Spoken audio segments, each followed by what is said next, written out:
In this video, I want to talk about a new tool in the shop. It is a diode laser engraver, and I'm just going to say right off the bat, this thing's going to pay for itself in no time. Let's jump into it. What's going on, guys? Welcome back to another video. So recently I got a diode laser engraver. More specifically, it's the xTool D1 laser engraver.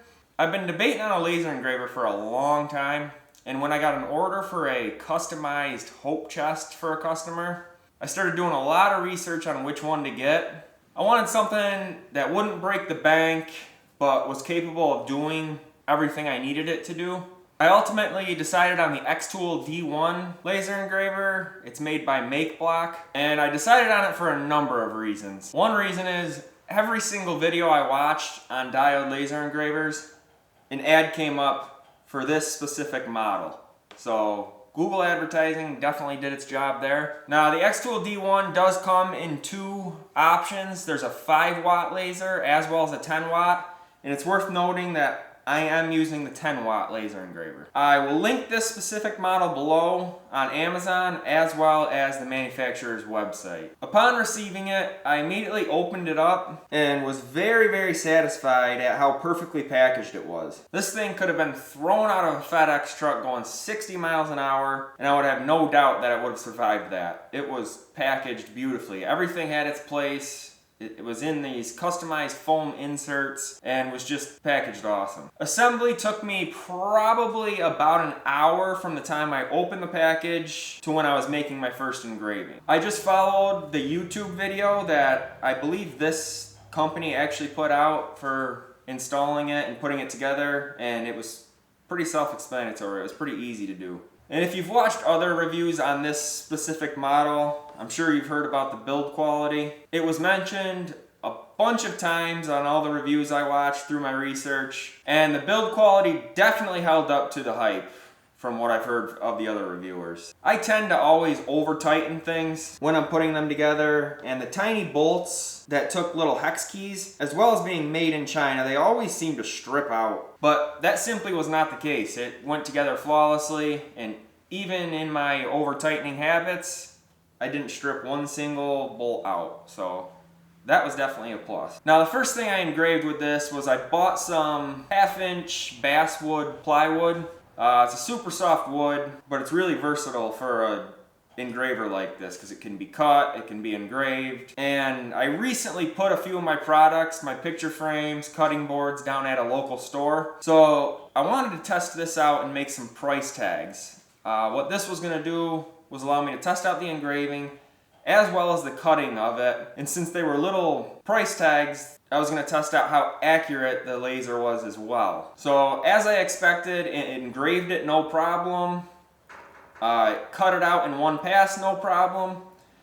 And then where my logo says fine woodwork and photography, the print was really small. And since this specific model and brand has a 0.08 laser, it did a great job at keeping the detail. Even though that font was very small, it was very legible once you got up to it and looked at it. Now another thing that's worth noting is I am using the laser box program with this.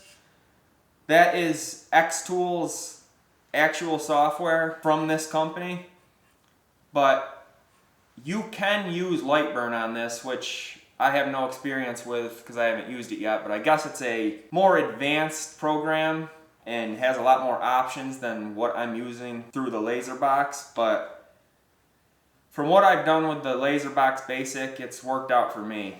As the name states, it's pretty basic and pretty easy to use. The only one gripe I have about that software is you can't switch it from millimeter to inches, which in my case would be very helpful, so I'm not always manually switching it. But that's a small gripe that can probably be fixed with an update in the future. Now jumping into the main reason I got this item was I had an order for a custom hope chest for a customer where they wanted a custom engraving underneath the lid of it. Now the hope chest itself was a contrast of black walnut and sapwood. The customer and I talked about through the design of it and ultimately decided on that. So I engraved the custom engraving on a sheet of that basswood plywood and then laminated it to the underside of the lid. The reason I did that is the contrast of the black walnut and sapwood, it would have been too much of a distraction for the engraving. But for that project, it worked out really well. I love the way that piece came out. And honestly, that project alone that I did the custom engraving on, that one project paid for probably a third of this machine, just on that one project. Next up, I had a charcuterie board listed on Facebook Marketplace right here. And a customer reached out to me and said, hey, I love this board. Do you by any chance do custom laser engraving? Ironically, this was 2 days after I received this, and I responded back, well, hey, actually now I can say I do that. Now, she was buying the board for an anniversary gift for someone, and she wanted the name custom engraved on the bottom of the board, and she wanted that specific board, but that specific board was already oiled and waxed and finished. It was basically ready to ship. So I was pretty curious to see how this was gonna do after the board was oiled. And it did engrave it, no problem. It did a good job. I personally would have liked it a little darker. It came out a little faint, but it still was plenty acceptable to use, and the customer was happy with it. It just was not as dark as I was expecting, and it's worth noting this was on black walnut as well, and just didn't pop as much as I thought it would. But I then got another charcuterie board order, and it was of black walnut. And this time she didn't want it custom laser engraved, but she wanted my logo on it. So I went through the process of making it, sanding it, got it all finished ready, and then right before I oiled it, I put it under the xTool to put my logo on it, and that really made it pop. I used the same settings, but it was on the raw bare wood, and it came out perfectly dark. Then once I put the oil on it, it made it pop beautifully. Now last but not least, I tried to put my logo on my little Yeti water bottle. Now in order to use this rotary tool to do engravings on like cylinders or glass or whatever, it comes with these feet extenders that you just screw into each other. I would assume you can just buy unlimited amounts of these and make it as tall as you want, but I screwed on 2 extenders on each foot to raise it up in order for me to engrave my logo and my water bottle. Now this isn't the main reason I wanted this, obviously. I just was completely messing around just to try it out for this review. But when I went through it all, it started engraving it, and it came out fine, but it was just really dim.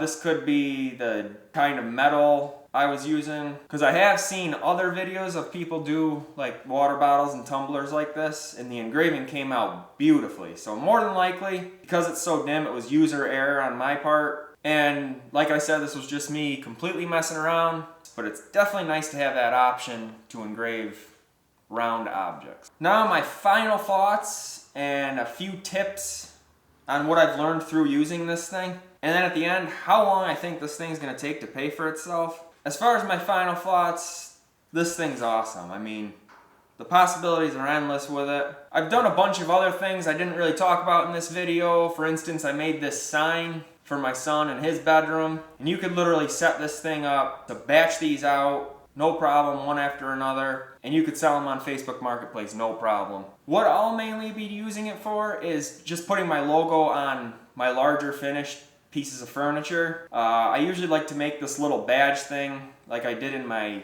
previous video where I built this bathroom vanity. I'll link it up here if you want to check it out. But I basically make a little badge that I stick on the inside of a cupboard or the shelf or a drawer, depending on what I'm building. And it just has my logo and explains the finish I've put on it, the stain color, if there's a stain color, what kind of wood, just so I always have a reference. If a customer comes back to me and says, hey, I want this and I want it to match this, then I have that badge and I know. They can refer to that and let me know the details of it. Now, a few tricks I've learned along the way is when you're setting this depth stop right here, this is another nice option of it, that it's built right in. You flip it down, drop that down to your material, and then do not forget, once it's set and you got your set screwed tight, to flip it back up. I once left it down on a project, and as it's going, it's gonna move.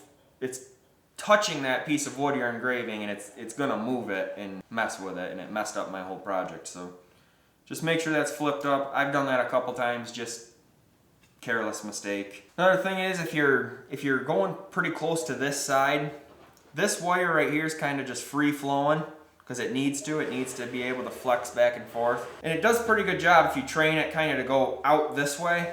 So I have no problems with it getting in the way. But from when it was packaged, it could have been, you know, let's say it's kinked this way. You don't want it to kink in this way. Make sure it's out here when it's engraving and going back and forth. Then next up, when you're orienting it, you want to make sure you're square with the piece. So I always set my piece in there, get the dot stop set, and then with the little crosshairs that the lasers go, where I want my logo, I make a cross, and that's going to be the center part of my logo or my design or whatever I'm doing. So you get that set up, and then use a square like this to square it up to the laser itself as well as what you're working on. I hope it's making sense, but this will definitely be a lot of help when you're orienting your project. With that said, once you get your thing set, you can move these wherever you want. Move your X and Y axis. I find it a lot easier to move it like this to get it centered rather than move your product that you're engraving.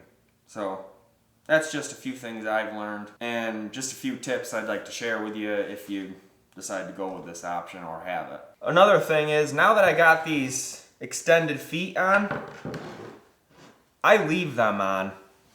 So then when I got to engrave something, I just use pieces of wood to raise up the item I'm engraving. It leaves a lot more space under here just to move stuff in and out, and I find it a lot easier than taking the leg extensions on and off.